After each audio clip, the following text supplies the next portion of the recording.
सबको जय मसीह की। आज हम आपको वचन में सुनाएंगे कि जो परमेश्वर के घर बने वो कहाँ से बनने स्टार्ट हुए। जैसे बहुत से आज हम धर्मों में देखते हैं, मंदिर हैं, गुरुद्वारे हैं और बहुत से धार्मिक स्थान हैं, तो उनकी शुरुआत कहाँ से हुई और परमेश्वर ने किसके जरिए उन मंदिरों को बनवाना शुरू किया। आप पवित्र शास्त्र बाइबल में से पढ़िए, वहां जब परमेश्वर का घर बनता था तो उसे मंदिर का नाम ही दिया जाता था। जैसे आज बहुत से लोग ये समझते हैं कि मंदिर अलग हैं और गुरुद्वारे अलग हैं और चर्च अलग हैं और बहुत से धार्मिक स्थान जो है जिनको लोग क्या है अलग अलग नाम से पुकारते हैं। उन सबको पहले पवित्र शास्त्र में मंदिर कहा गया था। तो आज हम आपको सुनाते हैं कि उसकी शुरुआत परमेश्वर ने कहाँ से की।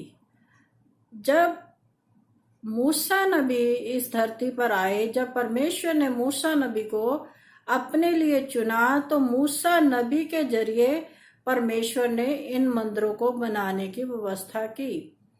मूसा नबी से परमेश्वर ने कहा कि मैं तुम लोगों के संग ऐसे ही चलता आया हूं, अब तुम मेरे लिए क्या कर, एक घर बना जहां पर क्या है सब लोग मेरे पास आए मुझसे बात करने के लिए और मुझसे अपनी हृदय की बातों को कहने के लिए, और तू उसमें होकर मंदिर में बैठकर उन सब बातों को जो वो मुझसे कहना चाहते हैं सुना करना और फिर बाद में मुझे बताया करना।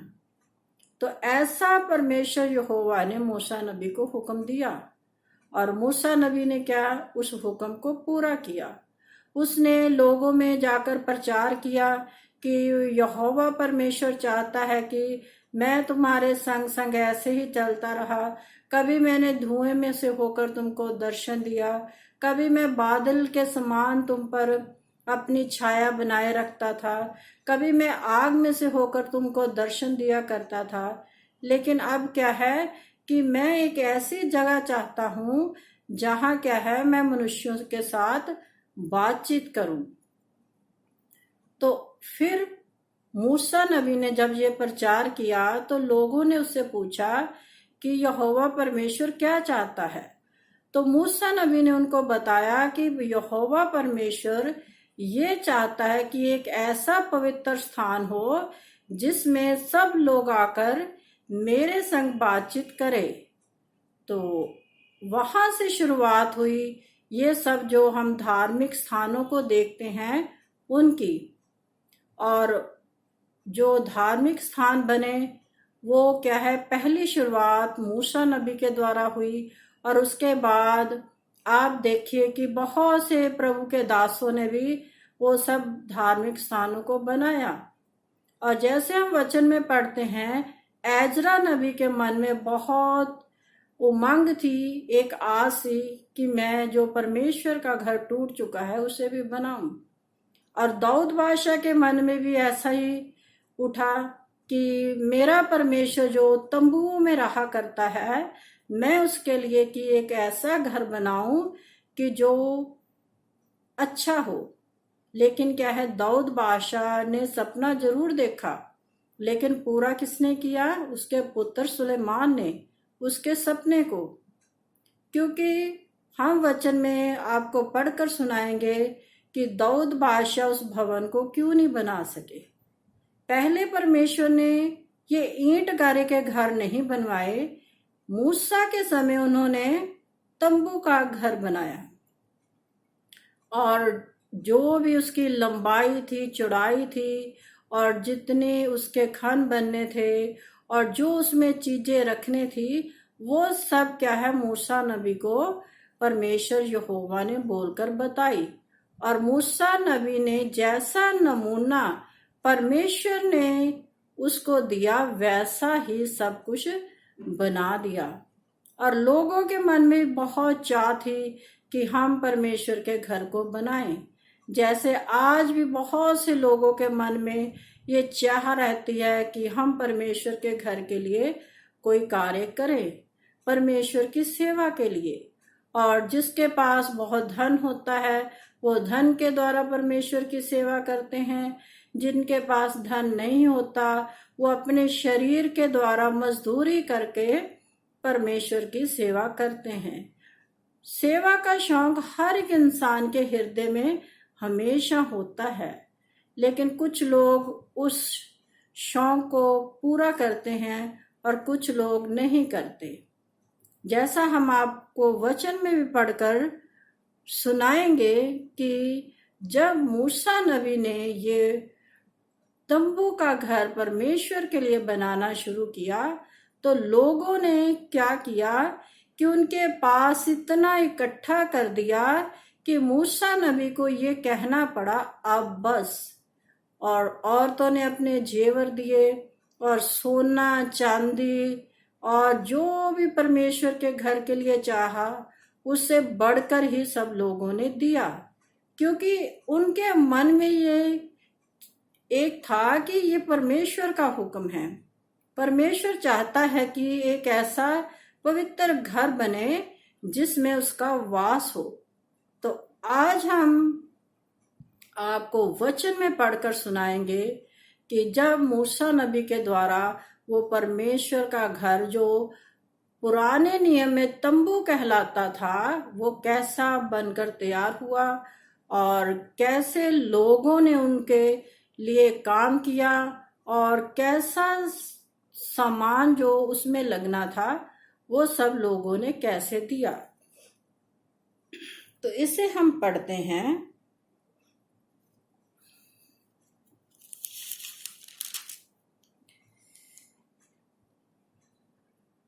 निर्गमन की पुस्तक उसका 35 अध्याय, इसे आप जरूर ध्यान से पढ़े। इसमें सब जो लिखा हुआ है वो परमेश्वर के पवित्र घर के बारे में लिखा हुआ है। ये अध्याय बहुत लंबा है। उसमें लिखा गया कि परमेश्वर के घर के पर्दे कैसे होने चाहिए, उसकी लंबाई, उसकी चौड़ाई, उसके कितने खान बनने चाहिए, उसमें कैसे बर्तन होने चाहिए और बहुत कुछ जो हम आज देखते हैं लोगों ने किए हुए काम, वो सब क्या है उसमें किए गए। सबसे पहले मूसा नबी के द्वारा जो परमेश्वर ने उसको हुक्म दिया था। तो आज हम पढ़ते हैं निर्गमन की पुस्तक उसका 35 अध्याय की 4 आयत से। फिर मूसा ने इस्राएलियों की सारी मंडली से कहा, जिस बात की आज्ञा यहोवा ने दी है वह ये है। यहाँ साफ लिखा हुआ कि जिस बात की, किस बात की? परमेश्वर के घर को बनाने की जो आज्ञा यहोवा ने दी है वो ये है। वो उनको परमेश्वर की आज्ञा मूसा नबी सुना रहे हैं लोगों को। तुम्हारे पास से यहोवा के लिए भेंट ली जाए, अर्थात जितने अपनी इच्छा से देना चाहे वे यहोवा की भेंट करके ये वस्तुएं ले आए। वहां साफ लिखा हुआ है कि जो अपनी इच्छा से देना चाहे। आज क्या है कि बहुत से प्रभु के दास लोगों को कहते हैं कि अपनी इच्छा से दो, तो लोग देते भी हैं प्रभु के घर को बनाने के लिए, ऐसा नहीं है कि नहीं देते। और कुछ लोग कह सुनकर अनसुना कर देते हैं। और हमने देखा है कि कई लोगों के पास होता भी नहीं है, फिर भी वो क्या है परमेश्वर के घर के लिए कहीं से इंतजाम करके देते हैं। और कुछ लोगों के पास बहुत सा होता है, फिर भी वो परमेश्वर के घर के लिए नहीं देते। तो ये क्या है, वहां लिखा, वचन में भी लिखा हुआ है कि यहोवा परमेश्वर हमारे दिलों को जानता है, वो परखता है। तो यहाँ पर साफ लिखा हुआ कि जो अपनी इच्छा से देना चाहे, किसी से जबरदस्ती नहीं लिया जा सकता। जो अपनी इच्छा से यहोवा को भेंट देना चाहे उससे ली जाए, क्योंकि जो अपनी इच्छा से देता है उसी की भेंट क्या है, कबूल होती है। और वचन में भी लिखा हुआ है कि अगर तुम कुड़कुड़ाकर देते हो या लोगों को दिखा दिखाकर परमेश्वर के घर के लिए भेंट देते हो तो वो तुम्हारी कबूल नहीं होगी। तुम खुशी हृदय से दो। अगर आप देना चाहते हैं तो खुशी हृदय से दो।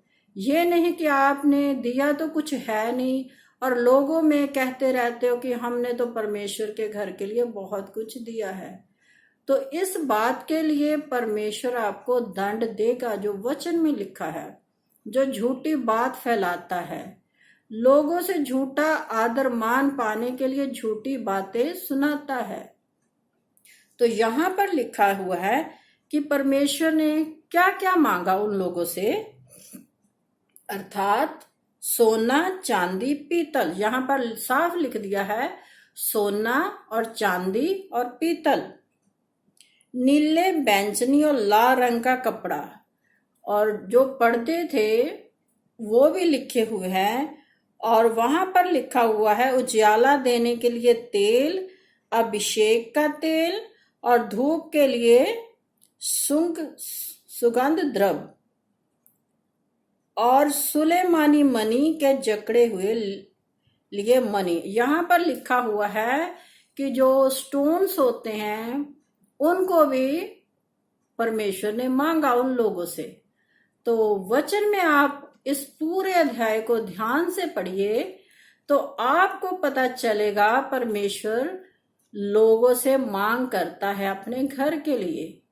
क्योंकि जो परमेश्वर के दास होते हैं वो क्या करते हैं, सिर्फ परमेश्वर की सेवा को करने का ही उनको अधिकार होता है। क्योंकि पुराने नियम में आप देखते हैं जो याजक बनते थे वो क्या कोई कामकाज नहीं करते थे, वो सिर्फ परमेश्वर से बातचीत करते थे और परमेश्वर का हुक्म लोगों को सुनाते थे। और लोग क्या करते थे, उस याजक की क्या है, घर का सारा इंतजाम करते थे। जो भी उनके घर की जरूरतें होती थी वो लोग पूरा करते थे। लेकिन आज ऐसा नहीं है। आज क्या है, लोग जो परमेश्वर का दास होता है उसके बारे में कुछ भी नहीं सोचते। और आज भी ऐसे परमेश्वर के बहुत से दास हैं जो काम काज ही नहीं करते, सिर्फ परमेश्वर का वचन लोगों को सुनाते हैं। लेकिन परमेश्वर के बहुत से दास ऐसे भी हैं जो अपना काम काज करते हैं, अपने घर का खुद प्रबंध करते हैं, जैसा पौलुस ने नए नियम में लोगों को बताया। पौलुस खुद भी कामकाज करते थे और वो नहीं चाहते थे कि वो किसी के ऊपर भार डाले, और ऐसा ही हुआ है। और बहुत से परमेश्वर के दास जो हैं वो अपने अपने कार्यों को, कोई नौकरी करता है, कोई बिजनेस करता है, वो किसी भी तरह का काम क्यों ना करे, वो अपने दुनियावी कामकाज के साथ साथ परमेश्वर की सेवा भी कर रहे हैं। आजकल जो परमेश्वर के दास हैं और कुछ नहीं भी करते।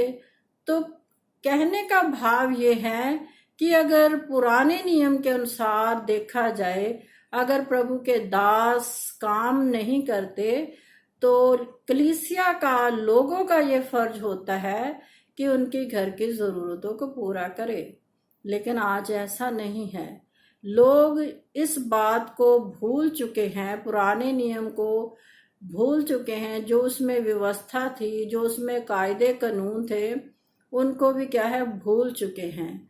आज इंसान सिर्फ अपने ही बारे में सोचता है। वो अपनी सारी कमाई को खुद खाना चाहता है।